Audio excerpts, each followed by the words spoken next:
నమస్తే, welcome to 929 TV. నేను ప్రియాంక. భారత్ ప్రపంచానికి అందించిన అతిపెద్ద డిజిటల్ విప్లవాల్లో ఒకటి యూపీఐ. ఒకప్పుడు బ్యాంకు వెళ్లి గంటల తరబడి క్యూలో నిలబడి డబ్బు పంపించాల్సిన రోజులుండేవి. కానీ ఇప్పుడు కేవలం మొబైల్ ఫోన్తో కొన్ని సెకండ్లోనే లక్షలాది లావాదేవీలు జరుగుతున్నాయి. భారతదేశంలో డిజిటల్ చెల్లింపుల రంగాన్ని పూర్తిగా మార్చేసిన ఈ యూపీఐ ఇప్పుడు ప్రపంచ దేశాలను కూడా ఆకర్షిస్తోంది. తాజాగా ఈ జాబితాలో మరో యూరోపియన్ దేశం చేరింది. అదే గ్రీస్. భారత ప్రభుత్వం అధికారికంగా గ్రీస్లో యూపీఐ సేవలను ప్రారంభించింది.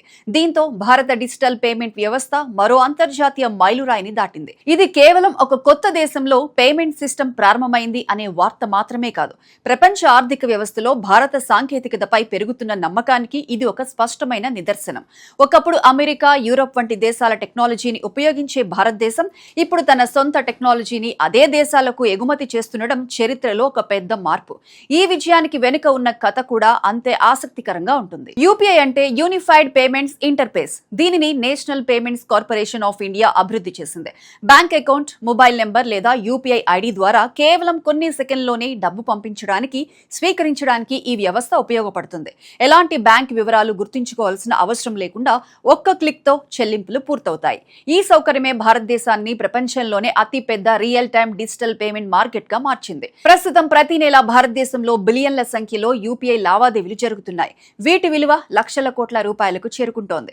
చిన్న టీ షాప్ నుంచి పెద్ద షాపింగ్ మాల్ వరకు, కూరగాయల విక్రేత నుంచి ఐటీ కంపెనీ వరకు యూపీఐ ప్రతి ఒక్కరి జీవితంలో భాగమైంది. డిజిటల్ ఇండియా కార్యక్రమానికి యూపీఐ ప్రధాన బలంగా నిలిచింది. ఇప్పుడు అదే యూపీఐ గ్రీస్ లో అందుబాటులోకి రావటం భారతీయులకు ఎంతో ఉపయోగకరంగా మారనుంది.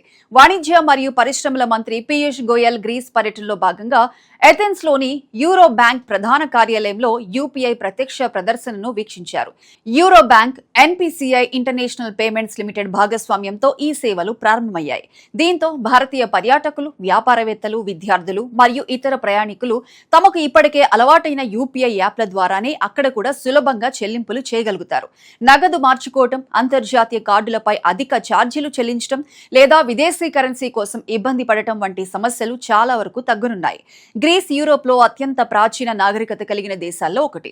ప్రతి సంవత్సరం లక్షలాది మంది పర్యాటకులు అక్కడికి వెళ్తుంటారు. భారతీయ పర్యాటకుల సంఖ్య కూడా క్రమంగా పెరుగుతోంది. అలాంటి దేశంలో యూపీఐ సేవలు అందుబాటులోకి రావటం పర్యాటక రంగానికి కూడా పెద్ద ఊతమిస్తుంది. భారతీయులు తమ మొబైల్లో Google pay, phone pay, Paytm వంటి యాప్లను ఉపయోగించి అక్కడి దుకాణాల్లో, రెస్టారెంట్లో, హోటల్లో, పర్యాటక కేంద్రాల్లో సులభంగా చెల్లింపులు చేయగలుగుతారు.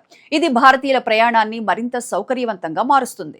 గ్రీస్ లో యూపీఐ ప్రారంభం కావటం వెనుక మరో ముఖ్యమైన అంశం అంతర్జాతీయ డిజిటల్ ఆర్థిక భాగస్వామ్యం. భారతదేశం కేవలం సాఫ్ట్వేర్ సేవలు మాత్రమే కాకుండా పూర్తి స్థాయి డిజిటల్ పేమెంట్ మౌలిక వసతులను కూడా ఇతర దేశాలకు అందించే స్థాయికి ఎదిగింది. ప్రపంచంలో డిజిటల్ ఫైనాన్స్ రంగంలో భారతదేశం ఒక మోడల్ గా మారుతోంది. అనేక దేశాలు భారత యూపీఐ విధానాన్ని అధ్యయనం చేస్తున్నాయి. తక్కువ ఖర్చుతో, అత్యంత భద్రతతో వేగవంతమైన చెల్లింపులు జరిపే సామర్థ్యం యూపీఐని ప్రత్యేకంగా నిలబెట్టింది. ఇప్పటికే యూపీఐ అనేక దేశాల్లో అందుబాటులో ఉంది. Singapore, United Arab Emirates, France, Mauritius, Nepal, Bhutan, Qatar, Sri Lanka, Cambodia వంటి దేశాల్లో భారతీయులు యూపీఐ సేవలను ఉపయోగిస్తున్నారు. ఇప్పుడు గ్రీస్ కూడా ఈ జాబితాలో చేరింది. గతంలో ప్యారిస్ లోని ఐఫిల్ టవర్ వద్ద యూపీఐ సేవలు ప్రారంభించడం అంతర్జాతీయంగా పెద్ద చర్చకు దారితీసింది. అనంతరం ఫ్రాన్స్ లోని ప్రముఖ డిపార్ట్మెంటల్ స్టోర్ గ్యాలరీస్ లాఫోయెట్ లో కూడా యూపీఐ సేవలు ప్రారంభమయ్యాయి. ఇప్పుడు గ్రీస్ లో కూడా ఈ సౌకర్యం అందుబాటులోకి రావటం యూరోప్ లో భారత డిజిటల్ చెల్లింపుల విస్తరణకు మరో ముఖ్యమైన అడుగు. యూపీఐ అంతర్జాతీయంగా విస్తరించడం వల్ల విదేశాల్లో పనిచేస్తున్న భారతీయులకు కూడా ప్రయోజనం ఉంటుంది. విదేశాల నుంచి కుటుంబ సభ్యులకు డబ్బు పంపించడం, వ్యాపార చెల్లింపులు చేయడం, చిన్న మొత్తాల లావాదేవీలు నిర్వహించడం మరింత సులభమవుతుంది. అంతర్జాతీయ మనీ ట్రాన్స్ఫర్లపై ఉండే అధిక ఛార్జీలు తగ్గే అవకాశం ఉంది. సంప్రదాయ పద్ధతుల్లో జరిగే బ్యాంకింగ్ ప్రక్రియలతో పోలిస్తే యూపీఐ చాలా వేగంగా పనిచేస్తుంది. కేవలం కొన్ని సెకండ్లోనే డబ్బు బదిలీ పూర్తవుతుంది.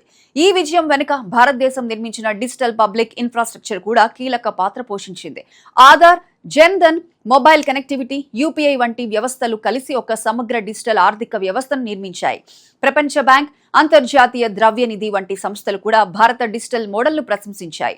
అనేక అభివృద్ధి చెందుతున్న దేశాలు భారత మోడల్ను అనుసరించేందుకు ఆసక్తి చూపుతున్నాయి. యూపీఐ విజయంతో భారత ఫిన్టెక్ కంపెనీలకు కూడా ప్రపంచ మార్కెట్లో కొత్త అవకాశాలు ఏర్పడుతున్నాయి. భారతీయ స్టార్టప్లు అభివృద్ధి చేసిన పేమెంట్ టెక్నాలజీలు, సైబర్ సెక్యూరిటీ పరిష్కారాలు, డిజిటల్ బ్యాంకింగ్ సేవలకు అంతర్జాతీయ స్థాయిలో డిమాండ్ పెరుగుతోంది. ఇది పెట్టుబడులను ఆకర్షించడంతో పాటు కొత్త ఉద్యోగ అవకాశాలను కూడా సృష్టిస్తుంది. భారత టెక్నాలజీ సంస్థలు ఇప్పుడు ప్రపంచ ఆర్థిక రంగంలో కీలక భాగస్వాములుగా ఎదుగుతున్నాయి.